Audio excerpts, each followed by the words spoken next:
Hello friends, I have started a series for UGC NET exam in June 2025 for the political science subject. This series is very beneficial for those students who can't afford paid courses because in this series I will complete the whole syllabus of political science unit by unit wise and topic by topic wise. So please like, share and subscribe my channel so that you can get further videos on time. For completing this series it will take 2 to 3 months and then we will practice previous year questions also. I will use both the language that is Hindi and English for explaining the topic. This is unit number 5 international relations and within this unit this is sub chapter number 6 that is regional organization. Earlier I have completed unit first that is political theory and I started unit number 2 political thought and this is unit number 5. Parallelly I have also started unit number 5 also. So today's topic is regional organization. इस lecture में हम लोग पढ़ेंगे कि regional organisation क्या है. Unit 5 में जो कि इंटरनेशनल रिलेशंस है उसमें हम लोगों ने देखा कि सबसे पहले हम लोगों ने अप्रोचेस ऑफ इंटरनेशनल रिलेशंस पढ़े, फिर हम लोगों ने कॉन्सेप्ट्स ऑफ इंटरनेशनल रिलेशंस पढ़े, फिर कॉन्फ्लिक्ट और पीस का क्या कॉन्सेप्ट होता है वो हम लोगों ने देखा एंड देन उसके बाद हम लोगों ने यूनाइटेड नेशंस को बहुत ही डिटेल में और अच्छे से समझा कि यूनाइटेड नेशंस के क्या प्रिंसिपल ऑर्गन्स हैं, उसकी क्या स्पेशलाइज्ड एजेंसीज़ हैं. फिर उसके बाद हम लोगों ने जो है पॉलिटिकल इकोनॉमी देखी इंटरनेशनल रिलेशंस में कि इंटरनेशनल रिलेशंस में कौन कौन सी इकोनॉमिक इंटरनेशनल इंस्टीट्यूशंस हैं. अब हम लोग इस चैप्टर में रीजनल ऑर्गेनाइजेशंस को देखेंगे. ठीक है, इसके बाद एक और टॉपिक रह जाएगा इस पर्टिकुलर यूनिट में और फिर यूनिट नंबर 5 कंप्लीट हो जाएगी. मैंने लास्ट लेक्चर में आप लोगों से पूछा था, आप लोगों से रिक्वेस्ट किया था कि प्लीज़ जो भी स्टूडेंट्स इस जून वाले अटैम्प्ट के लिए इस सीरीज़ को देख रहे हैं अभी, तो प्लीज़ वो कमेंट करें. बिकॉज देखिए क्या है कि ये चैनल बिल्कुल न्यू है. मैं आपसे बहुत ही ट्रांसपेरेंट रखना चाहती हूँ सारी चीज़ें कि आपका मेरे से एक जो रिलेशन बिल्डअप हो as a student and teacher वो ऐसा हो कि बिल्कुल ट्रांसपेरेंट हो. आप अभी देखिए ये जो सीरीज ये यूट्यूब चैनल है ये बिल्कुल न्यू चैनल है और ये इसके लिए स्टार्ट किया गया यूजीसी नेट वाले स्टूडेंट्स के लिए या जिनका सब्जेक्ट पॉलिटिकल साइंस है ऑप्शनल यूपीएससी में, उनके लिए एक free answer writing series start हो सके, एक कम्युनिटी बिल्डअप हो सके. सो इसलिए जो है मैं चाहती हूँ कि एटलीस्ट अगर जो बच्चे अभी इस करेंटली मतलब इस सीरीज़ को देख रहे हैं और जो जून वाला अटैम्प्ट देना चाहते हैं तो वो मुझे एक बार प्लीज़ बता दें कि हाँ कितने स्टूडेंट्स हैं, वो कमेंट कर दें जो सीरियसली इस सीरीज़ को देख रहे हैं, ताकि मेरे लिए एक ये हो जाएगा कि नहीं पर्टिकुलर चाहे 2, 4, 5, 10 जितने भी स्टूडेंट हैं ये देख रहे हैं मेरी सीरीज़ को, तो मुझे ये हो जाएगा कि नहीं मुझे कैसे भी करके जून तक की ये सिलेबस कंप्लीट करना है, क्योंकि ताकि वो जो स्टूडेंट्स जो सीरियसली देख रहे हैं भले ही वो क्यों कम ही नंबर्स में क्यों ना हो, मैं उनके लिए कुछ बेनिफिट कर सकूं, मैं उनकी कुछ हेल्प कर सकूं. अदरवाइज़ अगर स्टूडेंट्स जो कि जून वाला अटैम्प्ट नहीं देना चाह रहे हैं और जो दिसंबर में देंगे और ऐसे भी अगर स्टूडेंट्स जो देख रहे हैं सीरीज़ को तो फिर उनके लिए तो सफिशिएंट टाइम है. 6 मंथ मोर देन 6 मंथ है तो दैट इज़ सफिशिएंट टाइम और उस टाइम पे तो बहुत अच्छे से प्रिपरेशन हो ही जाएगी. ठीक है, सो प्लीज़ एक बार मैं आपसे और रिक्वेस्ट करूँ रही हूँ कि जो भी स्टूडेंट्स इस चैनल को सब्सक्राइब कर रखे हैं और जो न्यू भी स्टूडेंट्स हैं और जो जून अटैम्प्ट को जिनको फर्स्ट टाइम ये वीडियो मिल रही है उनसे भी मेरी रिक्वेस्ट है कि आप please let me know that कि whether you are giving this June attempt or not, or are you preparing for December cycle. If you are preparing for December cycle then for me I have more than 6 months, तो तब तक बहुत ही अच्छे से course भी complete हो जाएगा, previous year questions भी प्रैक्टिस हो जाएंगे. बट फॉर जून अटेम्प्ट्स थोड़ा सा टाइम कम है, इसलिए मैं जानना चाहती हूँ ताकि एटलीस्ट मैं वो यूनिट्स ज़रूर कंप्लीट करा दूँ जून से पहले जो कि ज़रूरी हैं, मतलब जो आप लोग चाहते हैं कि मैं करा दूँ एटलीस्ट. ठीक है, सो अब हम लोग इस चैप्टर में पढ़ेंगे कि रीजनल बहुत सारी रीजनल ऑर्गेनाइजेशन होते हैं. देखिए इंटरनेशनल पॉलिटिक्स जो है वो बहुत ही डायनेमिक और इन नेचर होता है. ठीक है, मल्टीलेटरलिज्म को फॉलो करता है. मल्टीलेटरलिज्म एक नया रियलिटी बन गया है. अगर हम वर्ल्ड के ऑर्डर को देखें तो मल्टीलेटरल वर्ल्ड ऑर्डर हो गया. मल्टीलेटरल मीन्स व्हाट कि बहुत सारे मल्टी मीन्स व्हाट मैनी, बहुत सारे जो पावर्स हैं वो इमर्जिंग पावर्स इमर्ज हो रहे हैं. ठीक है, सो ये जो न्यू रियलिटी है वर्ल्ड ऑर्डर की वो कैसी हो गई है, multilateralism is the new reality of world order and international politics is dynamic in nature. अब हम लोग को इसीलिए क्योंकि ये जो ऑर्डर मतलब जो वर्ल्ड ऑर्डर है वो मल्टीलेटरल होता जा रहा है, बहुत सारे पावर्स इमर्ज हो रहे हैं, ठीक है, कंट्रीज़। तो इसलिए जो है बहुत सारी ऐसी रीजनल ऑर्गेनाइजेशंस भी बन रही हैं जो ये मल्टीलेटरल कॉपरेशन को रिप्रेजेंट करती हैं, ठीक है। जैसे कि based on for example Asian countries या साउथ ईस्ट एशियन कंट्रीज़ ने एक अपना मल्टीलेटरल कॉपरेशन के लिए, क्योंकि बहुत सारी कंट्रीज़ उसमें इन्वॉल्व हैं, तो एक ऐसा रीजनल ऑर्गेनाइजेशन बनाया जिसको हम बोलते हैं एशियान, ठीक है, association of south east Asian Nations, ठीक है। तो ये जो एशियान है ये क्या है, ये एक मल्टीलेटरल कॉपरेशन के लिए एक रीजनल ऑर्गेनाइजेशन है जो अपनी जियोपॉलिटिकल सिचुएशन को पे बेस्ड होता है और वो कॉपरेट करते हैं मल्टीलेटरल लेवल पे, ठीक है। सो ये जो लेवल्स ऑफ कोऑर्डिनेशन है, जैसे कि अब कोऑर्डिनेशन ये जो रीजनल ऑर्गेनाइजेशन का होता है वो किन किन चीज़ों में होता है। देखिए, एक तो फ्री ट्रेड एग्रीमेंट्स ये लोग साइन करते हैं कि ठीक है, जो पर्टिकुलर ग्रुप बना है उस ग्रुप में फ्री ट्रेड एग्रीमेंट्स को वो प्रमोट करते हैं, ट्रांसपोर्टेशन एग्रीमेंट्स को प्रमोट करते हैं, employment, medical and economic cooperation को कॉपरेट करते हैं। So in this chapter we are going to discuss these are the, ये हम लोग पढ़ेंगे रीजनल ऑर्गेनाइजेशंस को। So European Union, African Union, Association of south east Asian Nation ASEAN, Shanghai cooperation Organisation that is SCO, ठीक है। So ये सारी हम लोग रीजनल ऑर्गेनाइजेशन, जैसे यूरोपियन यूनियन यूरोप की एक ग्रुपिंग है, अफ्रीकन यूनियन क्या है कि अफ्रीका की ग्रुपिंग है, साउथ ईस्ट एशियन नेशन वाली जो एशियान है वो साउथ ईस्ट की जो एशिया की जो कंट्रीज़ हैं उनका ग्रुपिंग है, संघाई कोऑपरेशन ऑर्गेनाइजेशन इसमें इंडिया, एशिया की और चाइना ये सारी ग्रुपिंग है, ठीक है। सो वर्ल्ड जो है डिफरेंट डिफरेंट ग्रुपिंग कर रखा है अपनी, ताकि मल्टीलेटरल कोऑपरेशन हो सके एक पर्टिकुलर ग्रुप में, ठीक है। तो इसलिए इसको हम बोलते हैं रीजनल ऑर्गेनाइजेशन, पर्टिकुलर रीजन से बिलोंग करता है ये ऑर्गेनाइजेशन। जैसे अभी इससे पहले जब हम लोगों ने यूनाइटेड नेशंस को पढ़ा तो जहाँ पे 193 कंट्रीज़ उसके मेंबर कंट्रीज़ थी और ये एक वर्ल्ड का ऑर्गेनाइजेशन था, we can say that international organization था। फिर हम लोगों ने ब्रेटन वुड्स, WTO, IMF, ये जो इकोनॉमिक इंस्टीट्यूशंस थे, ठीक है, इकोनॉमी से रिलेटेड जो इंस्टीट्यूशंस थे वो भी हमने जो देखे वो भी क्या थे, वो पूरे एक तरह से वर्ल्ड ग्रुपिंग थी। बट ये जो आज इस चैप्टर में हम लोग पढ़ने जा रहे हैं ये एक रीजनल ऑर्गेनाइजेशंस हम लोग पढ़ने जा रहे हैं, जो पर्टिकुलर रीजन की ग्रुपिंग है उसको हम लोग समझेंगे। तो सबसे पहला ऑर्गेनाइजेशन जो हम लोग को समझना है वो है यूरोपियन यूनियन, ठीक। So first regional organization which we have to study is European Union. अब ये यूरोपियन यूनियन क्या है? सो यूरोपियन यूनियन जो है एक supra national political and economic union है। कितने इसके मेंबर स्टेट हैं? There are 27 member states that are located primarily in Europe, ठीक है। सो यूरोपियन स्टेट किससे कंसिस्ट हुआ है? 27 मेंबर स्टेट से मिलकर एक पॉलिटिकल और इकोनॉमिक यूनियन बना, ठीक है, जिसमें कि ये जो 27 मेंबर स्टेट्स हैं वो प्राइमरली कहाँ से बिलोंग करती हैं? सब यूरोप से बिलोंग करती हैं, ठीक है। अब ये कैसे क्रिएट हुआ? तो this point is very important which you have to keep in your mind that European Union was created by the maastricht treaty. कौन सी ट्रीटी से ये बना है? maastricht ट्रीटी से 1992 में। और ये फोर्स में कब आया? It was entered into force in 1993। So this was a series of agreement. Actually जो maastricht ट्रीटी है ये कोई एक सिंगल ट्रीटी नहीं है, इसमें बहुत सारे एग्रीमेंट्स हुए और तब जाके यूरोपियन यूनियन बना जिसमें कि 27 मेंबर स्टेट्स थे। अभी हम आपके करंट स्टेटस क्या है यूरोपियन यूनियन की वो भी हम आपको बताएंगे। तो सबसे पहले हम लोग अभी ये देख रहे हैं कि यूरोपियन यूनियन कितने उसमें मेंबर स्टेट्स हैं, कैसे वो बना, किस ट्रीटी ने उसको बनाया। तो maastricht treaty it was created by maastricht treaty. अब maastricht ट्रीटी क्योंकि मैंने आपको बताया कि it is a series of agreements.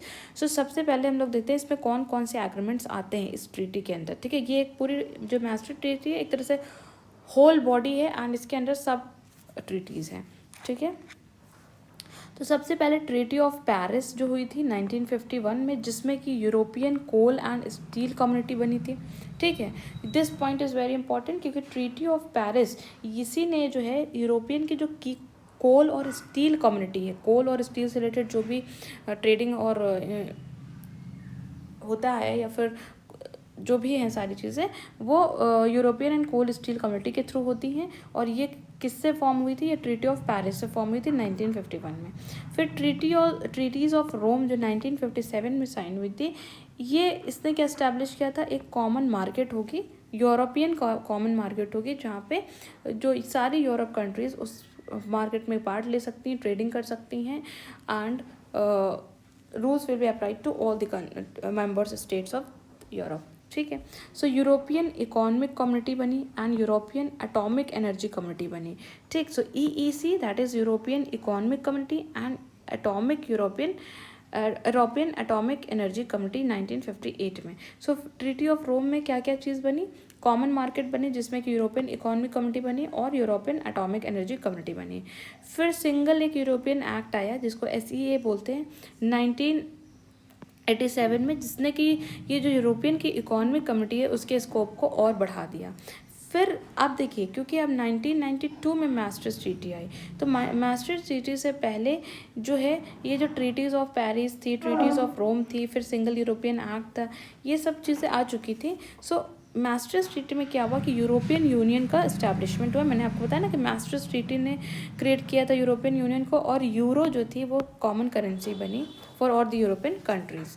But कुछ ऐसी कंट्रीज़ थी जिन्होंने इस करेंसी, उनकी अपनी करेंसी थी, उन्होंने यूरो को अपनी मतलब कॉमन करेंसी पे को नहीं मतलब एप्लीकाई किया। फिर उसके बाद ट्रीटी ऑफ एम्स्टर्डम आई 1997 में, और जिसको फोर्स पे आया जब 1997 में वो साइन हुई और 1999 में वो इट केम इनटू फोर्स। ठीक। तो ये जो ट्रीटी ऑफ एम्स्टर्डम थी ये क्या था कि सोशल प्रोटोकॉल था, एक तरह से मास्ट्रिक्ट ट्रीटी का क्या प्रोटोकॉल्स हैं, सोशल प्रोटोकॉल वो डिफाइन करती थी। फिर ट्रीटी ऑफ नाइस जो है वो 2001-2003 में 2000 देखिए ये जो मैंने ब्रैकेट में लिखा है इसका पहला वाला जो ईयर है वो क्या रिप्रेजेंट करता है कि कब इसे साइन किया गया, और इट केम इनटू फोर्स कब वो फोर्स में आई वो सेकेंड ईयर मेंशन करता है। तो जो ट्रीटी ऑफ नाइस थी वो 2001 में फॉर्म साइन की गई और 2003 में ये फोर्स में आई। अब ये जो नाइस की ट्रीटी थी इसमें क्या था कि जो कुछ ईस्टर्न यूरोप कंट्रीज़ थी उसका यूरोपियन यूनियन में एडमिशन हुआ, मतलब कुछ और न्यू मेंबर्स ऐड हुए यूरोपियन यूनियन में through treaty of nice. Okay. और उसके बाद फिर एक लिस्बन ट्रीटी। तो ये जो एम्स्टर्डम, मास्ट्रिक्ट और लिस्बन ट्रीटी हैं ये सब इंपॉर्टेंट ट्रीटीज़ है। ठीक है। दिस नंबर 1 ट्रीटी, फिर treaty of Amsterdam, this is important, treaty of nice is also important, but the Lisbon treaty is very important। अब ये जो लिस्बन ट्रीटी है ये कब 2007 में साइन की गई और 2009 में ये फोर्स पे आई। इसमें जो लिस्बन ट्रीटी में जो आर्टिकल नंबर 50 है उसमें एक क्लॉज है कि आप यूरोपियन यूनियन को छोड़ने का क्लॉज है। ठीक। So this article 50 is very important क्योंकि इस लिस्बन ट्रीटी में ये बताया गया कि यूरोपियन यूनियन को छोड़ सकते हैं। तो जो यूके था, यूनाइटेड किंगडम, क्योंकि यूनाइटेड किंगडम यूरोपियन यूनियन का फाउंडिंग मेंबर था पर उसने यूरोपियन यूनियन को छोड़ दिया according to this Lisbon treaty in 2020। और क्रोशिया जो था वो लास्ट मेंबर बना 2013 में, क्रोशिया ने यूरोपियन यूनियन को ज्वाइन किया। ठीक है। सो अभी करंट जो स्टेटस वो ये है कि यूनाइटेड किंगडम जो है वो यूरोपियन यूनियन को छोड़ चुका है। देयर आर वेरियस रीजन जिसको हम लोग ब्रेक्जिट भी बोलते हैं। ठीक है। इस प्रोसेस को हम लोग क्या कहते हैं? ब्रेक्जिट बोलते हैं। सो यूरोपियन यूनियन ने ये मतलब यूनाइटेड किंगडम ने यूरोपियन यूनियन को ब्रेक्जिट के थ्रू लीव कर दिया।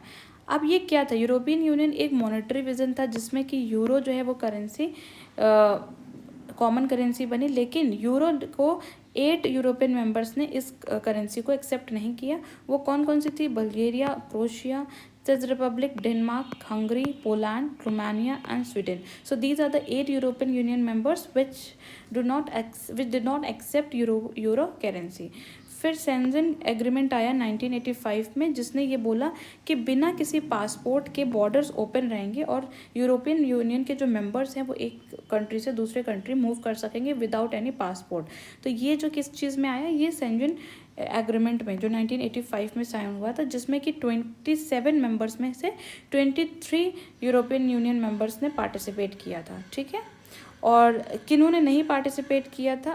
बाद में फिर लेटर ऑन क्रोशिया ने भी ज्वाइन कर लिया था, बट पहले इन्होंने ये जो बल्गेरिया, क्रोशिया, रोमानिया और ये सब जो है इन्होंने फ्यूचर में ज्वाइन करने के लिए बात की थी, लेकिन क्रोशिया ने ये जो शेंजन एग्रीमेंट है इसको ज्वाइन कर लिया था। और आयरलैंड की अपनी खुद की वीज़ा पॉलिसी है। सो आई होप आपको ये यूरोपियन यूनियन आपको समझ में आया होगा कैसे बना। देखिए सबसे इम्पॉर्टेंट इसमें यही है कि ये किस ट्रीटी के थ्रू बना, यूरोपियन यूनियन कब बना, किस ट्रीटी के थ्रू बना। तो मैस्ट्रिक्ट ट्रीटी 1992 में बना और इसमें कितने टोटल मेंबर्स हैं, ठीक है। So this is important. अब हम लोग क्या पढ़ेंगे, structure of European union. This is also very important कि यूरोपियन यूनियन का स्ट्रक्चर क्या है, ठीक है। सो सबसे पहले देखिए यूरोपियन यूनियन में एक बॉडी है यूरोपियन कमीशन, ठीक है। हर एक चीज़ को एक बहुत इंपॉर्टेंट से स्टार्ट को समझने की कोशिश कीजिए। सो यूरोपियन कमीशन जो है एक बॉडी है, फिर सेकंड काउंसिल्स ऑफ मिनिस्टर्स दूसरी बॉडी है, फिर यूरोपियन काउंसिल है और यूरोपियन पार्लियामेंट है, यूरोपियन कोर्ट ऑफ जस्टिस है। तो यूरोपियन यूनियन के अंदर ये पर्टिकुलर बॉडीज़ हैं। यूरोपियन कमीशन क्या है, ये कॉमन इंटरेस्ट के लिए बनाई गई है कि कॉमन इंटरेस्ट को जो भी होगा उससे रिलेटेड डिसीजंस लिए जाएंगे। तो वॉइस ऑफ कॉमन इंटरेस्ट ये यूरोपियन कमीशन है। काउंसिल्स ऑफ मिनिस्टर क्या है, ये वॉइस ऑफ मेंबर स्टेट, जो भी मेंबर स्टेट है उनकी वॉइस। जैसे हमारे क्या होता है ना कि राज्यसभा, लोकसभा है, फिर स्टेट लेजिस्लेटिव असेंबलीज़ हैं, तो इसी तरह पूरे कॉमन यूरोप के लिए जो है ये कॉमन बॉडीज़ थी, ठीक है। सो यूरोपियन कमीशन जो कि कॉमन इंटरेस्ट की वॉइस को रिप्रेजेंट करता था, मेंबर स्टेट्स की वॉइस को रिप्रेजेंट करने के लिए काउंसिल्स ऑफ मिनिस्टर है, यूरोपियन काउंसिल है, ठीक है। ये क्या करती है, स्ट्रैटेजी को सेट करती है European council. European parliament people's voice है, पार्लियामेंट जैसे इंडियन पार्लियामेंट क्या है, पीपल्स वॉइस है। और यूरोपियन कोर्ट ऑफ जस्टिस क्या है, यूरोपियन यूनियन के जो लॉज हैं उसको अपहोल्ड करता है, ठीक। सो आई होप आपको ये पहले तो ये सारी चीज़ें समझ में आ गई होंगी। यूरोपियन कमीशन है, काउंसिल्स ऑफ मिनिस्टर है, यूरोपियन काउंसिल है, पार्लियामेंट है, European parliament and European court of justice है। अब हम लोग यूरोपियन कमीशन का फंक्शन को समझते हैं क्या है, ठीक है। तो यूरोपियन कमीशन का फंक्शन क्या है कि सबसे पहली बात तो ये एग्जीक्यूटिव बॉडी है, ठीक है। मैंने बोला कि वॉइस ऑफ कॉमन इंटरेस्ट है, तो ये यूरोपियन यूनियन जो है वो एग्जीक्यूटिव आर्म है, ठीक है। ये क्या प्रपोज करता है, legislation and policies and represent the European union in external negotiation. तो जो भी लेजिस्लेशन है या जो भी लॉज एंड पॉलिसीज़ हैं उनको प्रपोज करने का काम किसका है और उसको एग्जीक्यूट करने का काम किसका है, यूरोपियन कमीशन का है, ठीक है। अब इसका स्ट्रक्चर क्या है, इसमें एक कमिश्नर होता है और फ्रॉम हर एक मेंबर स्टेट से, मतलब there are 27 member states within European union. तो हर एक मेंबर स्टेट से एक कमिश्नर अपॉइंट किया जाता है और इसको हेड कौन करता है, प्रेसिडेंट हेड करता है, ठीक। सो यूरोपियन कमीशन का हेड कौन हुआ, प्रेसिडेंट, और हर एक मेंबर स्टेट से एक कमिश्नर अपॉइंट होगा। और इसका काम क्या है, ये क्योंकि एग्जीक्यूटिव बॉडी है तो भी लॉज एंड पॉलिसीज़ हैं उनको प्रपोज करना, उनको एग्जीक्यूट कराना। आई होप आपको यूरोपियन कमीशन का फंक्शन एंड उसका स्ट्रक्चर समझ में आया होगा। अब देखिए काउंसिल्स ऑफ मिनिस्टर्स को देखिए क्या है, इनका क्या फंक्शन है, coordinates member states policies and define European union foreign policy. तो जो भी यूरोपियन यूनियन की पॉलिसी, मेंबर स्टेट्स की जो पॉलिसीज़ होती हैं और जो यूरोपियन यूनियन की फॉरेन पॉलिसी है उसको डिफाइन करने का काम होता है काउंसिल्स ऑफ मिनिस्टर्स का, ठीक है। इसका स्ट्रक्चर क्या है कि हर एक मेंबर स्टेट से जो भी रिलेवेंट मिनिस्टर्स हैं वो इसका पार्ट होते हैं और इसकी जो प्रेसिडेंसी होती है, मतलब इसका जो प्रेसिडेंट है वो हर 6 मंथ में प्रेसिडेंसी रोटेट होती रहती है, ठीक है। तो presidency rotates every 6 months and its function is to coordinate member states policies and define European Union foreign policy। तो फॉरेन पॉलिसी को डिफाइन करने का काम किसके पास है, काउंसिल्स ऑफ मिनिस्टर्स के पास है। सो आई होप आपको काउंसिल ऑफ मिनिस्टर का फंक्शन एंड स्ट्रक्चर समझ में आ गया होगा। फिर अब आते हैं यूरोपियन काउंसिल जो कि क्या करती है, स्ट्रैटेजी को सेट करती है। तो ये एक high level policy making body है जो कि यूरोपियन यूनियन की स्ट्रैटेजी और बजट को सेट करती है, ठीक। तो यूरोपियन काउंसिल बहुत ही इंपॉर्टेंट है क्योंकि बजट को कौन सेट करता है, यूरोपियन काउंसिल सेट करती है। जो भी पॉलिसी मेकिंग, बहुत ही हाई लेवल की जो पॉलिसी मेकिंग होती है वो भी काम यूरोपियन काउंसिल का होता है। तो इसमें क्या है कि जो हेड्स ऑफ स्टेट हैं या जो गवर्नमेंट है हर एक मेंबर स्टेट की, वो इसके पार्ट होती है। और जो प्रेसिडेंट होता है यूरोपियन काउंसिल का and the president of European commission, वो हर 6 महीने में 2 बार मिलते हैं। So twice every 6 months to define the political agenda of European union. So European union का जो भी पॉलिटिकल एजेंडा है उसको डिफाइन करने के लिए, ठीक। सो यूरोपियन काउंसिल बहुत ही हाई जो पॉलिसी मेकिंग होती है वो करती है, बजट को बनाती है, और इसमें हर एक मेंबर स्टेट की जो गवर्नमेंट हैं या फिर ये कह सकते हैं हेड्स ऑफ स्टेट्स जो हैं वो इसका पार्ट होते हैं, और प्रेसिडेंट जो होता है यूरोपियन काउंसिल का और यूरोपियन कमीशन का, ठीक है, तो वो हर 6-6 महीने में 2 बार मिलते हैं। अब यूरोपियन पार्लियामेंट, क्योंकि ये पीपल्स वॉइस है, तो इसका क्या फंक्शन है, shares legislative power with council exercises. तो ये लेजिस्लेटिव पावर, क्योंकि काउंसिल का भी काम क्या था, ये जो काउंसिल्स ऑफ मिनिस्टर हैं ये भी क्या करते हैं, पॉलिसीज़ बनाते हैं। तो लेकिन यूरोपियन पार्लियामेंट, क्योंकि लेजिस्लेटिव पावर यूरोपियन पार्लियामेंट के पास भी है, तो वो काउंसिल के साथ अपनी पावर को शेयर करती है। जो भी यूरोपियन यूनियन का डेमोक्रेटिक सुपरविजन होता है वो करती है पार्लियामेंट, ठीक है। और काउंसिल और साथ ही साथ यूरोपियन यूनियन के बजट में भी इसका शेयर होता है अपनी अथॉरिटी एक्सरसाइज करने की। इसमें टोटल 705 मेंबर्स हैं यूरोपियन पार्लियामेंट में, जो कि डायरेक्टली इलेक्टेड होते हैं यूरोपियन सिटीजन्स। तो इसीलिए देखो, क्योंकि जो पार्लियामेंट्स के मेंबर है, जो यूरोपियन पार्लियामेंट में टोटल कितने मेंबर हैं, 705 टोटल यूरोपियन पार्लियामेंट मेंबर्स हैं। तो इनको क्योंकि क्यों कहा जा रहा है कि ये पीपल्स वॉइस हैं, क्योंकि ये जो मेंबर्स हैं ये डायरेक्टली जो यूरोपियन यूनियन के सिटीजन्स हैं वो डायरेक्टली इलेक्ट करते हैं, ठीक। अब हम लोग यूरोपियन कोर्ट ऑफ जस्टिस को समझते हैं कि इसका काम क्या है, कि जो भी केसेस हैं उस पर लीगल जजमेंट देना। इसमें क्या है कि हर एक मेंबर स्टेट, तो टोटल 27 मेंबर स्टेट है, तो हर एक मेंबर स्टेट से एक जज को अपॉइंट किया जाता है। सो आई होप आपको जो ये स्ट्रक्चर ऑफ यूरोपियन यूनियन है ये आपको समझ में आएगा कि यूरोपियन यूनियन में क्या क्या आता है। यूरोपियन काउंसिल आता है, यूरोपियन कमीशन आता है, काउंसिल्स ऑफ मिनिस्टर जिसे हम कहते हैं यूरोपियन काउंसिल को, और councils of ministers, European commission, European parliament and European court of justice. तो ये है स्ट्रक्चर ऑफ यूरोपियन यूनियन। तो आई होप आपको ये समझ में आया होगा। फिर आइसलैंड, लिechtenstein, स्विट्ज़रलैंड, नॉर्वे, ये जो 4 यूरोपियन मेंबर कंट्रीज़ हैं, इन्होंने यूरोपियन इकोनॉमी और रेगुलेशन में पार्शियल कमिटमेंट दी है, फुल कमिटमेंट नहीं दी है। कौन कौन लोगों ने, ये जो 4 कंट्रीज़ हैं इन्होंने। और यूरोपियन यूनियन को नोबेल प्राइज़ फॉर पीस भी मिला था 2012 में, कि पीस और जो यूरोप में डेमोक्रेसी और पीस को प्रमोट करने के लिए। क्योंकि अगर हम यूरोपियन हिस्ट्री को पढ़ें, जब वर्ल्ड हिस्ट्री को पढ़ेंगे तो आप देखेंगे बिफोर रेनेसां और after renaissance period, during that time कितना ज़्यादा वहाँ पे फ्रेगमेंटेशन था, कंट्रीज़ अपनी मतलब बनी नहीं थी, नेशन स्टेट्स नहीं बने थे। धीरे धीरे करके जो हम लोग यूनिट 2 में जब हम लोग मैकविली को पढ़ रहे थे, तो मैंने आपको समझाया भी था कि मैकविली की जो भी फिलॉसफी थी वो किस पे बेसिस थी। वो उस टाइम पे, क्योंकि वो इटली से बिलोंग करते थे और इटली उस टाइम पे बहुत ही फ्रेगमेंटेड था, तो वो उसको यूनिफाई करने की कोशिश कर रहे थे। तो ड्यूरिंग दैट टाइम रेनेसां का भी पीरियड चल रहा था, रेनेसांस, ठीक है। तो ये चीज़ें मैंने आपको बताई थी कि यूरोप बहुत ही फ्रेगमेंटेड था, वहाँ पे आपस में ही बहुत लड़ाइयाँ होती थी।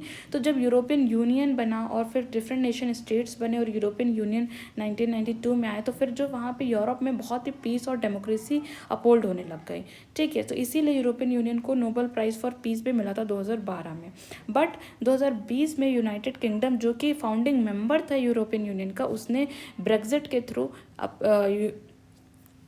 यूरोपियन यूनियन से एग्जिट कर लिया, ठीक है। So this is European Union, ठीक। ये एक रीजनल ऑर्गेनाइजेशन कहाँ की थी, ये यूरोप की थी। और ये कब बनी, इसमें कौन कौन सी ट्रीटीज़ हैं, यहाँ से क्योंकि क्वेश्चन आता है, एक्चुअली आपसे क्वेश्चन पूछ लीजिएगा कि पर्टिकुलर ट्रीटी का क्या फंक्शन था, मतलब इसमें क्या चीज़ें मेन उसकी एम थी, ये कह सकता है, ठीक है। जैसे लिस्बन ट्रीटी पूछ लिया, ट्रीटी ऑफ एम्स्टर्डम, मास्ट्रिक्ट ट्रीटी, ठीक।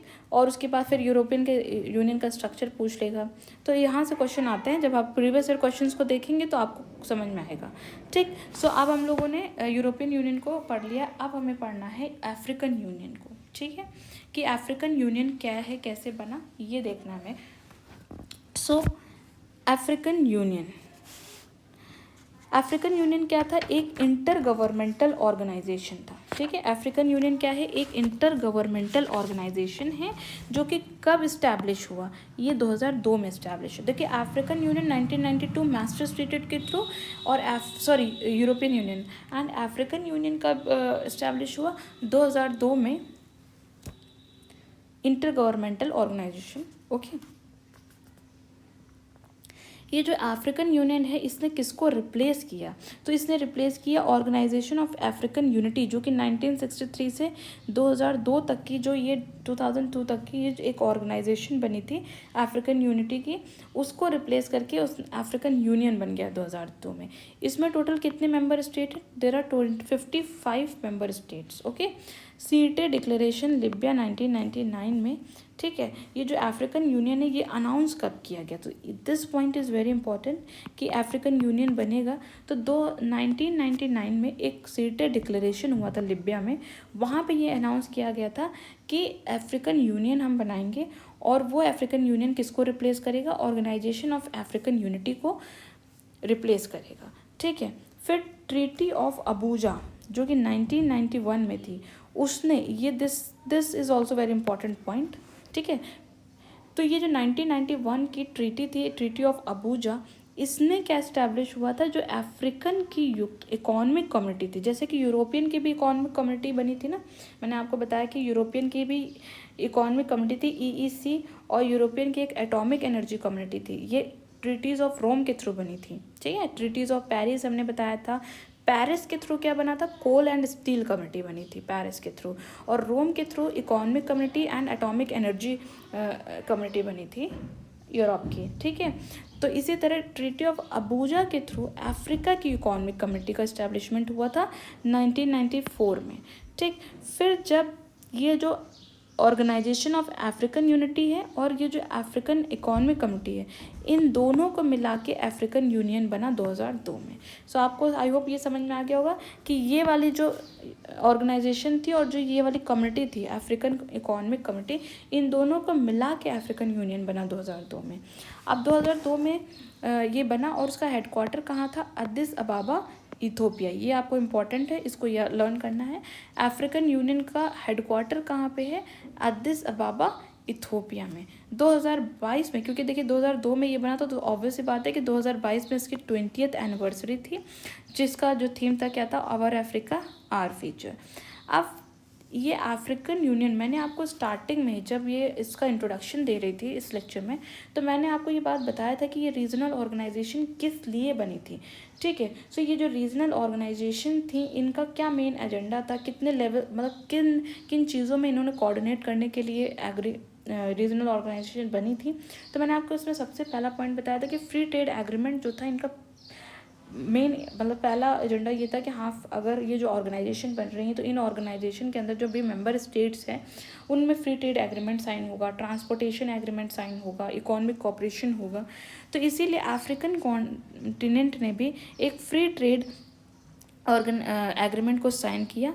अब किस, जो अफ्रीकन यूनियन की 12th समिट थी, ठीक है। और ये जो स्टार्ट कब हुआ? 2020 से इस्टेब्लिश्ड। ये सबसे लार्जेस्ट फ्री ट्रेड एरिया था वर्ल्ड में, क्योंकि इसमें टोटल कितने, अगर इसको ये रीजनल ऑर्गेनाइजेशन अफ्रीकन यूनियन में टोटल 55 मेंबर स्टेट्स हैं, तो ये सबसे बड़ा फ्री ट्रेड एग्रीमेंट था, ठीक है, अफ्रीकन कॉन्टिनेंट FTA। जब क्योंकि 1995 में WTO का इस्टेब्लिश हुआ, तो WTO भी एक क्या थी? ये इकोनॉमिक इंस्टीट्यूशन थी। तो WTO के बाद से जब ये अफ्रीकन यूनियन का जो एग्रीमेंट था, फ्री ट्रेड एग्रीमेंट के सबसे बड़ा था। ACFTA का हेडक्वार्टर कहाँ है? एक्रा, घना में। तो ये तो African continent free trade agreement का हेडक्वार्टर मैंने बताया, बट अफ्रीकन यूनियन का जो हेडक्वार्टर है वो कहाँ पे है? वो है अदिस अबाबा, यूथोपिया में। घना में जो है वो फ्री ट्रेड एग्रीमेंट का हेडक्वार्टर है। अब ये जो पॉइंट है agenda 2063, this point is very important. यहाँ से बस आपसे ये पूछ लेगा, इसका थीम पूछ लेगा कि ये एजेंडा किस लिए अडॉप्ट किया गया था। तो ये जो एजेंडा 2063, ये 31 जनवरी 2015 को अडॉप्ट किया था at 24th ordinary assembly of heads of states and government of African union in Addis Ababa, Ethiopia. Addis Ababa Ethiopia में अफ्रीकन यूनियन की हेडक्वार्टर है, वहाँ पे इस एजेंडा को अडॉप्ट किया था 2015 में, ठीक। अब ये किस लिए था? For greater collaboration and support for African led initiatives to ensure achievements of aspirations of African people. तो जो भी अफ्रीका के, जो अफ्रीकन यूनियन के पीपल हैं, उनमें जो उनकी एस्पिरेशंस हैं, जो उनकी इच्छाएं हैं, उनको पूरा करने के लिए एक ग्रेटर कोलैबोरेशन था ये। एक स्ट्रैटेजिक फ्रेमवर्क था कि कैसे अफ्रीका की लॉन्ग टर्म सोशियो इकोनॉमिक या इंटीग्रेटिव ट्रांसफॉर्मेशन किया जाए। 50 ईयर पीरियड के लिए ये साइन किया गया 2013 से लेके 2063 में। तो इन 50 सालों में क्या कैसे जो है अफ्रीका की इकॉनमी को बूस्ट किया जाए, जो अफ्रीकन पीपल हैं उनके जो एस्पिरेशंस हैं उनके लिए क्या कोलेब्रेशन और सपोर्ट किए जाएं, तो ये एजेंडा 2063 का है। तो 2063 मतलब क्या कि 2063 तक जो है अफ्रीकन यूनियन की जो भी एस्पिरेशंस हैं उसको फुलफिल करना है। तो this was agenda 2063। So I hope आपको अफ्रीकन यूनियन समझ में आएगा कि टोटल इसमें कब ये इस्टेब्लिश हुआ, कितने मेंबर स्टेट हैं, ये इंपॉर्टेंट है, इसका हेडक्वार्टर कहाँ है, ये इंपॉर्टेंट है, फिर ट्रीटी ऑफ अबूजा ने क्या थी, ये इंपॉर्टेंट है, FTA ये इंपॉर्टेंट है। ठीक है, अब हमें पढ़ना है संघाई कोऑपरेशन ऑर्गेनाइजेशन। इस ऑर्गेनाइजेशन को समझने की कोशिश कीजिए कि ये ऑर्गेनाइजेशन क्या थी, SCO। ठीक है, सो SCO जो थी ये एक permanent intergovernmental international organisation है। ठीक है, तो ये भी कैसी है, इंटर गवर्नमेंटल इंटरनेशनल ऑर्गेनाइजेशन है, वो भी परमानेंट है। ठीक है, अब इसका काम क्या है, इट्स अ यूरेशियन, देखो यूरोप और एशिया मिल के यूरेशियन वर्ड बना है। ठीक है, तो यूरेशियन की पॉलिटिकल इकोनॉमिक और मिलिट्री ऑर्गेनाइजेशन है ये, जो कि इसका एम क्या है, पीस को मेंटेन करना, सिक्योरिटी एंड स्टेबिलिटी को मेंटेन करना रीजन। ठीक है, अब एक सक्सेसर 5 1996 में सक्सेसर 5 करके संघाई 5 करके जो है ऑर्गेनाइजेशन थी, उस ऑर्गेनाइजेशन को के बाद ये SCO आया। ठीक है, तो ये इसने एक तरह से कह सकते हैं कि SCO को जो है SCO ने किसको रिप्लेस किया, संघाई 5 को रिप्लेस किया 1996 में। ठीक, तो 2001 में ये SCO कब इस्टेब्लिश हुआ, 2001 में।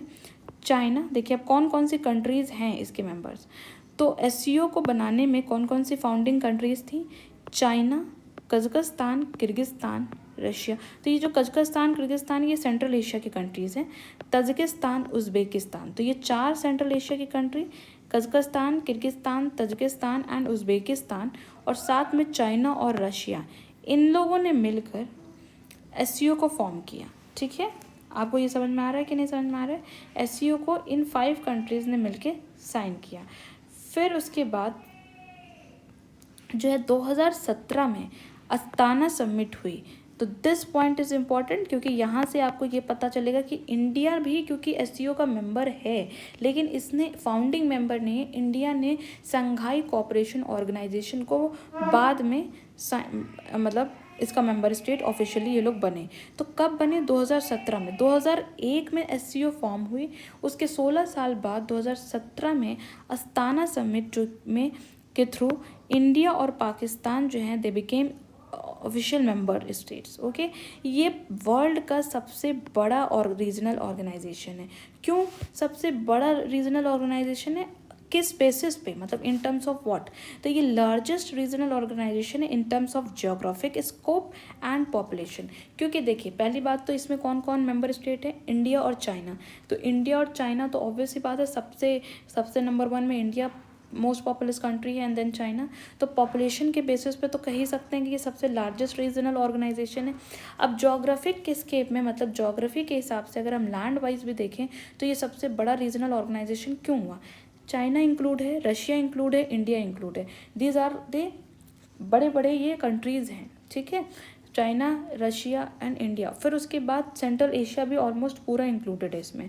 तो इसलिए ये सबसे बड़ा लार्जेस्ट रीजनल ऑर्गेनाइजेशन है in terms of geography and population. इसमें क्या है कि it is the alliance, world का रीजनल ऑर्गेनाइजेशन है। देखो ये it is the alliance of the east. ठीक है, जिसमें कि ईस्टर्न को ये जैसे कि वेस्टर्न कंट्रीज़ जो थी उन्होंने नाटो ग्रुपिंग बनाई थी बहुत, वो एक अलायंस था, रीजनल मतलब ऑर्गेनाइजेशन था ईस्टर्न कंट्रीज़ का नाटो। तो नाटो को कॉम्प्लीमेंट करने के लिए ये जो SCO है वो एक ईस्ट का अलायंस है, क्योंकि इसमें सारी ईस्टर्न कंट्रीज़ आ रही हैं। देखिए कैसे, China, Russia, central Asia, India, Pakistan. तो ये जो है ये अलायंस ऑफ द ईस्ट, और इसको कहा जाता है कि ये नेटो को जो है कॉम्प्लीमेंट करता है। इसमें टोटल 8 मेंबर्स हैं। 2001 में ये फॉर्म हुआ, 2002 में साइन किया गया और 2003 में ये फोर्स में आया। इसका हेडक्वार्टर कहाँ है, this point is important, Beijing China में। ठीक, इसे गवर्न कौन करता है, तो heads of states of council, हर 1 साल में हर स्टेट काउंसिल के हेड्स मीट करते हैं। 2023 में ईरान भी इसका मेंबर स्टेट बन गया है। तो अभी करेंटली टोटल देखो, स्टार्टिंग में फाउंडिंग मेंबर कितने थे, 5, China, Kazakhstan, Kyrgyzstan, Tajikistan, Uzbekistan, Russia. ठीक है, सो स्टार्टिंग में ये 6 लोग थे, फिर उसके बाद इंडिया एंड पाकिस्तान आ गया, 7-8 हो गए, और अब ईरान भी इसको ज्वाइन कर लिया है। ठीक, सो आई होप आपको एससीओ ये समझ में आ गया होगा। ये फिर एक एससीओ रैट्स करके है। ये एससीओ रैट्स क्या है, ये भी इम्पॉर्टेंट है। That is Shanghai cooperation organisation. ये एक परमानेंट बॉडी है। ठीक है, किस लिए ये बनाया गया, ये बॉडी किस लिए बनाई गई, intended to facilitate the coordination and interaction between SCO members. तो जो भी एससीओ मेंबर्स हैं उनके बीच में कोऑर्डिनेशन हो सके और इंटरेक्शन और अच्छे से हो सके, इसके लिए एक एससीओ रैट्स करके परमानेंट बॉडी बनाई गई। और ये बॉडी किसके अगेंस्ट फाइट करती है, it fight against terrorism, extremism and separatism. देखो, इस बॉडी का काम ही क्या है, टेररिज्म के अगेंस्ट फाइट करना, एक्सट्रीमिज्म के अगेंस्ट फाइट करना, सेपरेटिज्म के अगेंस्ट फाइट करना। लेकिन आप देखो, क्या अगर हम ट्रू सेंस में, प्रैक्टिकल सेंस में बात करें तो ये बॉडी सही से फंक्शन कर रही है क्या, इसका कोई रेलेवेंस है आज की डेट में? क्योंकि अब इसका देखो मेंबर कौन कौन है, चाइना, इंडिया, पाकिस्तान। और अभी आप करंट इस सिचुएशन को देखिए तो क्या हो रहा है, इंडिया एंड पाकिस्तान के बीच में वॉर टाइप सिचुएशंस हैं, एक तरह से वॉर ही है। ठीक है, तो अब ये एससीओ रैट्स का क्या मतलब, चाइना चाहिए तो अच्छे से मीडिएट कर सकता है। एससीओ रैट्स जैसी परमानेंट बॉडी बन रखी हैं जो कि टेररिज्म के अगेंस्ट फाइट करने के लिए ये पर्टिकुलर बॉडी बनी, 2004 में बनी। इसका हेडक्वार्टर जो है वो ताशकंद, उज़्बेकिस्तान में है। ठीक है, पीस मिशन भी रखा गया 2018 में, एक मिलिट्री एक्सरसाइज थी जिसमें कि रशिया और इंडिया, पाकिस्तान, जो रशिया ने इंडिया और पाकिस्तान के बीच में जो भी एक्सक्लेशंस होते हैं उनको मीडिएट करने के लिए एक मिलिट्री एक्सरसाइज भी की गई, पीस मिशन 2018 में। बट एससीओ रैट्स का अभी की डेट में देखा जाए तो क्या रेलेवेंस बचा। ठीक है, जो एससीओ इंडिया ने 2023 में इसकी प्रेसिडेंसी को भी होल्ड किया, मतलब इंडिया 2023 में इसका प्रेसिडेंट भी बना, जो 2023 में इसकी मीटिंग थी। और एससीओ में वाराणसी को ये भी कहा गया 2023 में कि ये टूरिज्म एंड कल्चरल कैपिटल भी वाराणसी को डिक्लेयर किया गया था। ठीक है, तो ये मीटिंग हुई थी एससीओ की, बट फिर भी उस मीटिंग होने के बाद ये ऐसी एक बॉडी है, परमानेंट बॉडी, जो कि टेररिज्म, एक्सट्रीमिज्म एंड सेपरेटिज्म के ही अगेंस्ट फाइट करने के लिए बनी है। उसके बावजूद भी टेररिस्ट एक्ट्स होते हैं और इन्हीं के मेंबर स्टेट्स कर रहे हैं। ठीक है, सो बट क्योंकि ये बॉडी है तो इसको पढ़ाना तो ज़रूरी था मुझे, क्योंकि यहाँ से क्वेश्चंस आ सकते हैं इसलिए। ठीक, so this is SCO and SCO rats. Okay, I hope आपको समझ में आया होगा यहाँ तक कि। फिर अब थोड़ा सा इसमें एक और पॉइंट इंपॉर्टेंट है, एक समरकंद डिक्लेरेशन हुआ था 2022 में, जिसको जो भी ये एससीओ के council of heads of government हैं इन्होंने अडॉप्ट किया था। ये समरकंद डिक्लेरेशन किस लिए था डिक्लेरेशन, तो ये commitment to peaceful settlement of differences and dispute between countries through dialogue and consultation. ये जो डिक्लेरेशन था ये इसलिए अडॉप्ट किया गया था कि जो भी इस एससीओ के मेंबर कंट्रीज़ हैं इनके बीच में अगर कोई भी डिफरेंसेस आएँ, अब क्योंकि भैया Pakistan, China, India, central Asia, इस टाइप की कंट्रीज़ इसके मेंबर है, तो ऑब्वियसली बात है डिफरेंसेस एंड डिस्प्यूट्स तो होंगे ही होंगे।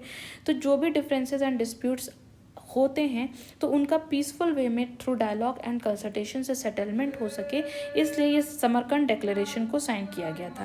क्योंकि 2022 में साइन किया गया था, क्योंकि इसका एक और रीज़न मैं आपको बता दूं कि उससे पहले 2016 में इंडिया पाकिस्तान के बीच में प्रॉब्लम्स हुई। उरी अटैक होने से पहले जब पुलवामा अटैक हुआ तो फिर उरी स्ट्राइक की गई। ठीक है, तो इस तरह से जो है, क्योंकि इंडिया पाकिस्तान के बीच में टेंशन्स परमानेंट बने थे। फिर चाइना और 2020 के टाइम पे जब कोरोना का टाइम था, उस टाइम पे चाइना ने भी बॉर्डर एरियाज़ में कुछ हरकतें गलत की थी, तो चाइना और इंडिया के भी बीच में थोड़ा सा रिलेशनशिप थोड़ा टेंशन में था। तो इसलिए 2022 में समरकंद डिक्लेरेशन एससीओ की मीटिंग के थ्रू इस डिक्लेरेशन को अडॉप्ट किया गया कि भाई अगर जो भी मेंबर कंट्रीज़ हैं उनके बीच में कोई डिफरेंसेस आते हैं या डिस्प्यूट्स होते हैं तो उनका पीसफुल सेटलमेंट किया जाएगा थ्रू डायलॉग एंड कंसल्टेशन।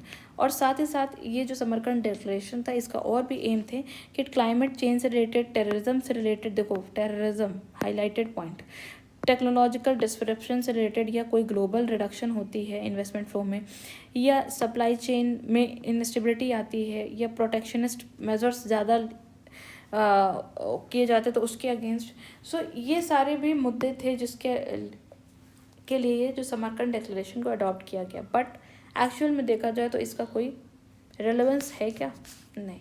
ठीक। सो आई होप आपको ये जो एससीओ है आपको ये समझ में आया होगा अच्छे से। ठीक है। इसके बाद जो नेक्स्ट इम्पॉर्टेंट रीजनल ऑर्गेनाइजेशन है जो हमें पढ़नी है वो है एशियान। ठीक है, क्या है? एशियान। ये रैट्स का जो फुल फॉर्म है, वेट, अच्छा यहाँ पे मैंने रैट्स का फुल फॉर्म नहीं बताया। तो ये एससीओ जो है यहाँ पे देखिए क्या इसका मेन एम था, टेररिज्म, एक्सट्रीमिज्म एंड सपोर्टिज्म। तो ये रैट्स का जो फुल फॉर्म है ना, ये है रीजनल एंटी टेररिस्ट स्ट्रक्चर। ठीक है, रीजनल एंटी टेररिस्ट स्ट्रक्चर, ये मैंने नोट में इंक्लूड करना भूल गई थी तो इसलिए यहाँ पे नोट कर रही हूँ। ठीक है। सो रीजनल एंटी टेररिस्ट स्ट्रक्चर, देखिए नाम ही क्या है, ये जो एससीओ रैट्स बनाई थी एंटी टेररिस्ट के लिए बनाई गई थी, ये ऐसी परमानेंट बॉडी। बट अब वही बार बार बात बोल रही हूँ कि क्या इसका कोई रेलेवेंस है? बार बार फिर भी टेररिस्ट एक्टिविटीज़ होती हैं बाय पाकिस्तान, चाइना उसे सपोर्ट भी करता है। अभी जो करंट वॉर चल रही है इसमें देखिए जितने भी अदर मुस्लिम स्टेट्स हैं और जो ये एससीओ के मेंबर्स हैं जैसे उज़्बेकिस्तान, तजिकिस्तान, ये सब भी मुस्लिम कंट्रीज़ हैं। टर्की जो है वो इनडायरेक्टली इंडिया का साथ नहीं दे रहा है, बल्कि इंडिया ने टर्की का साथ दिया था जब वहाँ पे अर्थक्वेक आया था। ठीक है, बट फिर भी टर्की जो है वो इंडिया का साथ नहीं, वो इनडायरेक्टली पाकिस्तान का साथ दे रहा है। चाइना तो ऑब्वियसली बात है, सभी को पता है कि चाइना पाकिस्तान का ही साथ दे रहा है। तो चाइना ऑलरेडी टेररिस्ट एक्टिविटीज़ में पाकिस्तान का साथ देता है। ये जो टेररिस्ट ऑर्गेनाइजेशन है इनको सपोर्ट पाकिस्तान तो करता ही करता है, ओपनली एक तरह से कह लो कर रहा है। ठीक है, उसके बावजूद भी फिर ये एससीओ रैट जैसी बॉडी का क्या रेलेवेंस बनता है, आप खुद सोच कर देखिए इन सब चीज़ों को। ठीक। सो आई होप आपको एससीओ समझ में आ गया होगा। ये सबसे पहले हम लोगों ने यूरोप, मैं फिर से एक क्विक रिवीजन करा देती हूँ क्योंकि हम लोगों ने 3 बॉडी पढ़ ली हैं तो एक मिक्सअप ना हो जाए इसलिए। सो हम लोगों ने सबसे पहले यूरोपियन यूनियन को पढ़ा जिसमें हम लोगों ने देखा कि 27 मेंबर स्टेट्स थे। यूरोपियन यूनियन जो है वो मैस्ट्रिक्ट ट्रीटी 1992 के थ्रू इस्टेब्लिश हुई है। ठीक, जिसमें कि हम लोगों ने उसके स्ट्रक्चर को देखा। फिर हम लोगों ने अफ्रीकन यूनियन को देखा जिसमें कि 55 मेंबर स्टेट्स थे। ठीक, और उसमें हम लोगों ने सिटी डिक्लेरेशन इंपॉर्टेंट था, ट्रीटी ऑफ अबूजा इंपॉर्टेंट था, ये सब देखा। एजेंडा 2063 इंपॉर्टेंट था। फिर हम लोगों ने एससीओ को देखा जिसमें कि 2001 में ये आया, जिसमें कि टोटल स्टार्टिंग में 6 मेंबर स्टेट्स है। फिर इंडिया पाकिस्तान ने अस्ताना समिट के थ्रू इसको ज्वाइन किया, इसके ऑफिशियल मेंबर्स भी बने। एससीओ रैट जैसी परमानेंट बॉडी को हम लोगों ने देखा। ठीक, so this was SCO, European union and African union. अब जो सब इम्पॉर्टेंट एक और रीजनल ऑर्गेनाइजेशन है जिसको हमें पढ़ना है वो है association of south east Asian nation, that is ASEAN. ठीक, ये एक अदर रीजनल ऑर्गेनाइजेशन है जिसके बारे में हम लोगों को पढ़ना है। ठीक है, सो अब इसका नेम से ही आप समझ जाइए कि ये एशियान क्या है, किसका एसोसिएशन है, जो साउथ ईस्ट की एशिया की, जो साउथ ईस्ट एशिया के नेशंस हैं उनका एक एसोसिएशन है। ये एक इंटर गवर्नमेंटल ऑर्गेनाइजेशन है। कब इस्टेब्लिश हुआ? 1967, 8 अगस्त 1967 में। ठीक, बैंकॉक डिक्लेरेशन के थ्रू, बैंकॉक थाईलैंड में मीटिंग थी जहाँ पे एक डिक्लेरेशन साइन अडॉप्ट किया गया तो 1967 में। तो एक तरह से देखा जाए एशियान सबसे पहले मतलब जो रीजनल ऑर्गेनाइजेशन में एशियान सबसे पहले बनी, इस्टेब्लिश हुई 1967 में। और 8 अगस्त को एशियान डे सेलिब्रेट किया जाता है। इसका एम क्या था? To accelerate economic, social and cultural growth along with regional peace and stability. तो जो साउथ ईस्ट एशियन नेशंस हैं उनके बीच में इकोनॉमिक, सोशल और कल्चरल ग्रोथ को बढ़ाया जा सके और रीजनल पीस और स्टेबिलिटी को बढ़ाया जा सके, इसलिए ये एसोसिएशन आई। इसका हेडक्वार्टर या सेक्रेटेरिएट कहाँ पे है? Indonesia, Jakarta. जकार्ता इंडोनेशिया में है। और इसने किसको रिप्लेस किया? 1961 में एक association of south east Asia था, तब वो सिर्फ क्या था? साउथ ईस्ट एशिया था। तो उसको रिप्लेस करके ये एशियान बना। ठीक है, इसके फाउंडिंग फादर्स कौन है, कौन कौन से इसके फाउंडिंग मेंबर्स हैं? तो टोटल 5 थे। इंडोनेशिया, जो कि इसका हेडक्वार्टर भी है, मलेशिया, फिलीपींस। देखिए ये सारे साउथ ईस्ट एशियन कंट्रीज़ हैं, तो इंडोनेशिया और मलेशिया, फिलीपींस, सब साथ ही साथ में सिंगापुर, थाईलैंड। तो ये इसके 5 फाउंडिंग मेंबर्स थे। ठीक, उसके बाद ब्रुनाई दारुसलाम 1984 में, वियतनाम 1995 में। फिर देखिए अदर मेंबर और एडअप होते गए। ठीक है, सो स्टार्टिंग में तो फाउंडिंग जो कंट्रीज़ थी इसकी वो 5 थी, Indonesia, Malaysia, Philippines, Singapore and Thailand. फिर बाद में 1984 में, क्योंकि ये बना कब था? 1967 में, मैंने आपको बताया ना इस्टेब्लिश हुआ 1967 में, बट बाद में ब्रुनाई दारुसलाम 1984 में इसको ज्वाइन किया। 1995 में वियतनाम ने, फिर लियो पीपल्स डेमोक्रेटिक रिपब्लिक और म्यांमार ने 1997 में, और फिर कंबोडिया ने। ठीक, और देखिए ये जो एसोसिएशन है, इस एसोसिएशन के पिछले अगर हम कुछ सालों में देखें तो बहुत मैसिव और रैपिड ग्रोथ हुआ, बहुत तेज़ी से ग्रोथ हुआ है। तो इसीलिए इन एशियन कंट्रीज़ को हम फ्लाइंग बीज भी कहते हैं। This term is important. ठीक है, ये चीज़ इम्पॉर्टेंट है, फ्लाइंग बीज भी कहते हैं। अब हम लोग इसका डेवलपमेंट देखते हैं कि कैसे कैसे एशियन डेवलप हुआ। ठीक है, सो सबसे पहले जो एशियन समिट हुई, ठीक, association of south east Asian nation की एक समिट हुई, जिसका एम क्या था? ये जो एशियन समिट है, देखिए समिट, ये आप इसके स्ट्रक्चर को समझिए। ठीक है, तो ये जो एशियन समिट है ये किस लिए रिस्पॉन्सिबल है? ये सुप्रीम पॉलिसी मेकिंग बॉडी है। ठीक, तो जो भी पॉलिसी बनाती है तो वो एशियन समिट बनाती है। ये साल में 2 बार मिलती है। तो इसकी जो पहली समिट हुई, कुछ इंपॉर्टेंट समिट है वो जो हमें देखनी है। तो जो पहली समिट थी बाली इंडोनेशिया में 1976, इस्टेब्लिश कब हुआ? 1967।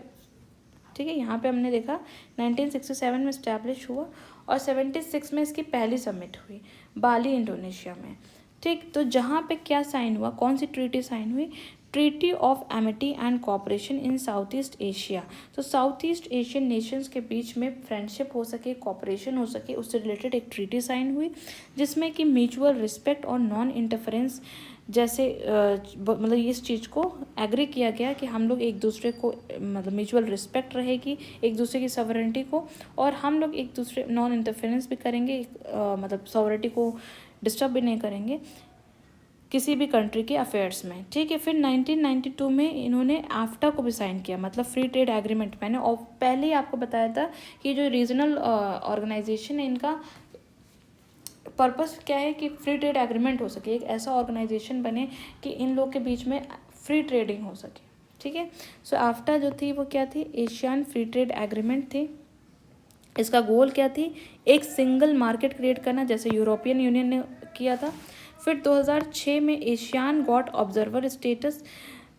एशियन जो है वो यूनाइटेड नेशन जनरल असेंबली जो है उसका ऑब्जर्वर बना। ठीक है, एशियन, और यूनाइटेड नेशन डायलॉग पार्टनर भी बना। 2007 में जो 10 मेंबर्स थे इन्होंने एशियन चार्टर को भी अडॉप्ट किया। ठीक है, इस एशियन चार्टर में ये कॉन्स्टिट्यूशनल डॉक्यूमेंट था जिसमें कि लीगल स्टेटस और इंस्टीट्यूशनल फ्रेमवर्क दिया एशियन को। ठीक है, सो 2007 में एशियन चार्टर इस 10 मेंबर्स। तो एशियन के टोटल कितने मेंबर्स हैं? 10 मेंबर्स हैं। इंडिया इसका मेंबर नहीं है। ठीक है, इंडिया इसका बस इसमें जो साउथ ईस्ट एशियन कंट्रीज़ हैं। फिर एक Cebu declaration, this is also important, जो कि 2015 में आया। ये इसने एशियन कम्युनिटी बनी। ठीक है, और इस एशियन कम्युनिटी के अंदर कौन कौन सी 3 कम्युनिटी थी? एक पॉलिटिकल सिक्योरिटी कम्युनिटी थी जो कि पॉलिटिकल अफेयर्स से रिलेटेड थी, एक इकोनॉमिक कम्युनिटी थी जो इकोनॉमिक अफेयर्स से रिलेटेड ये कम्युनिटी बनी थी, एंड एक सोशो कल्चरल कम्युनिटी थी। तो ये 3 एशिया की कम्युनिटी हैं, साउथ ईस्ट एशियन नेशन की कम्युनिटी है, एक political security, economic community and socio cultural community, जो कि ये कम्युनिटी कब इस्टेब्लिश हुई? थ्रू सेबू डिक्लेरेशन इन 2015। ठीक है, सो आई होप ये आपको समझ में आ गया होगा। अब फिर हम देखते हैं कुछ एशियन लेड फोरम्स हैं, कुछ फोरम्स हैं, उन फोरम को देखते हैं क्या है। एक तो एशियन रीजनल फोरम है जिसको हम ARF कहते हैं, जो कि 1993 में लॉन्च हुई। इसमें टोटल 27 मेंबर्स हैं। ये मल्टीलेटरल ग्रुपिंग है जिसमें कि ये कब क्यों डेवलप की गई, to facilitate the cooperation on political and security issues. तो ये जो एशियन का रीजनल फोरम ARF है, ये पॉलिटिकल और सिक्योरिटी इश्यूज़ से रिलेटेड जो कॉपरेशन है उसको फैसिलिटेट कराने के लिए ये फोरम बनी। ठीक है, रीजनल कॉन्फिडेंस बिल्डिंग हो सके, प्रिवेंटिव डिप्लोमेसी हो सके, इसलिए ये फोरम बनी। फिर एक दूसरी कुछ फोरम थी जिसमें कि एशियन प्लस 3 और कंट्रीज़ थी। अब वो 3 कौन और कंट्रीज़ थी, क्योंकि देखिए एशियन जो रीजनल ग्रुपिंग थी इसमें से साउथ ईस्ट एशिया के नेशंस थे। अब इन जो साउथ ईस्ट एशियन नेशंस को अब ने अदर मतलब कंट्रीज़ जो और भी कंट्रीज़ थी एशिया की या फिर और डेवलप कंट्रीज़ थी, उनसे भी ग्रुपिंग करने के लिए इन्होंने कुछ अलग फोरम्स और बनाए गए। ठीक, एशियन अपना एक अलग फोरम है और एशियन के कुछ अदर एक्सटेंडेड फोरम्स भी हैं। तो जिसमें कि हमने एशियन रीजनल फोरम देखा। एशियन प्लस 3 में क्या क्या आता है, चाइना, जापान और साउथ कोरिया, तो इसमें ये कंट्रीज़ भी इंक्लूड हैं। एशियन प्लस 6 में ये जो एशियन कंट्रीज़ तो हैं ही हैं, एशियन की मतलब एशिया में की जो टोटल 10 कंट्रीज़ हैं वो plus China, Japan, south Korea और उसके साथ साथ प्लस 3 और countries India, Australia and New Zealand, ये भी इसमें इंक्लूड होती हैं।